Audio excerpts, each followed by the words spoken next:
വിഴിഞ്ഞം തുറമുഖ ഉദ്ഘാടന വേദിയിൽ താൻ ഇരുന്നതിനെതിരായി മന്ത്രി മുഹമ്മദ് റിയാസിന്റെ ആരോപണങ്ങൾക്ക് മറുപടിയുമായി ബി.ജെ.പി. സംസ്ഥാന അധ്യക്ഷൻ രാജീവ് ചന്ദ്രശേഖർ.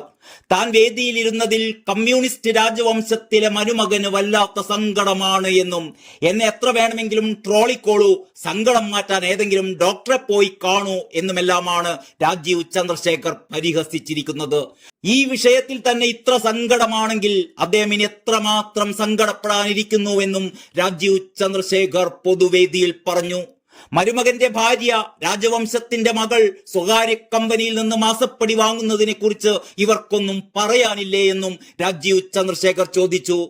തങ്ങളെ എത്രയൊക്കെ തന്നെ ട്രോളിയാലും ബി.ജെ.പിയുടെ വികസിത കേരളം എന്ന തീവണ്ടി ഇവിടെ നിന്ന് പുറപ്പെട്ടു കഴിഞ്ഞുവെന്നും ഇനി അതിനെ ആരെക്കൊണ്ടും തടയാൻ സാധിക്കില്ലെന്നും രാജീവ് ചന്ദ്രശേഖർ പറഞ്ഞു.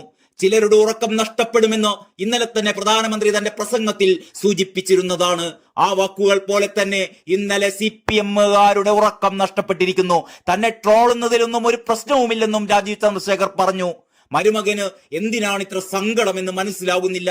ഞാൻ നേരത്തെ വന്നു, കാരണം പ്രവർത്തകർ നേരത്തെ വരുന്നത് കൊണ്ട് നേരത്തെ തന്നെ ഞാനും എത്തി. മറ്റുള്ളവർ VIP ലോഞ്ചിലേക്ക് പോയപ്പോൾ ഞാൻ നേരെ വേദിയിൽ നിന്ന് പ്രവർത്തകരെ അഭിസംബോധന ചെയ്തു. പ്രവർത്തകർ ഭാരത് മാതാ കി ജയ് എന്ന് വിളിച്ചപ്പോൾ ഞാനും വിളിച്ചു. ഇതെല്ലാം കാണുമ്പോൾ കമ്മ്യൂണിസ്റ്റ് രാജവംശത്തിലെ മരുമകന് സങ്കടമാണ്, രാജീവ് ചന്ദ്രശേഖർ പറഞ്ഞു. ആ സങ്കടത്തിന് തനിക്ക് മരുന്ന് നൽകാനാകില്ലെന്നും രാജീവ് ചന്ദ്രശേഖർ കൂട്ടിച്ചേർത്തു. ഇതിനിടെ രാജീവ് ചന്ദ്രശേഖർ വിഴിഞ്ഞം തുറമുഖ കമ്മീഷനിംഗ് വേദിയിൽ ഇരുന്നതിനെ വിമർശിച്ചതിന് മറുപടിയുമായി ബി.ജെ.പി. നേതാവ് ശോഭാ സുരേന്ദ്രനുമെത്തി. രാജീവ് ചന്ദ്രശേഖറിനെ മാനസികമായി തളർത്താനാണ് ശ്രമം. അടിച്ചാൽ നോക്കി നിൽക്കുന്ന ആളല്ല രാജീവ് ചന്ദ്രശേഖർ. നട്ടെല്ലുള്ള നേതാവ് തന്നെയാണ് ഞങ്ങളുടേത്. കാര്യങ്ങൾ പറയുന്നത് പോലെ പറയാൻ അറിയുന്ന നേതാവ്. അദ്ദേഹം പ്രസംഗിക്കാൻ വന്നതല്ല, പ്രവർത്തിക്കാൻ വന്നതാണ്. തീരുമാനിക്കേണ്ടവർ തീരുമാനിച്ചതുകൊണ്ടാണ് അദ്ദേഹം വേദിയിൽ ഇരുന്നത് എന്നും ശോഭാ സുരേന്ദ്രൻ പറഞ്ഞു. ഗാഡ്കരി കൊടുത്ത റോഡിൽ നിന്ന് റിയാസ് സെൽഫി എടുത്തിടുകയാണ്. പിണറായി വിജയൻ എഴുന്നള്ളിപ്പ് നടത്തുമ്പോൾ ഒപ്പം മകനും മരുമകളും കൊച്ചുമകനും ചേർന്ന് ധൂർത്ത് നടത്തുകയാണ്. കോടിക്കണക്കിന് രൂപ അടിച്ചു മാറ്റിയാണ് റിയാസ് റോഡ് ഉണ്ടാക്കുന്നത്.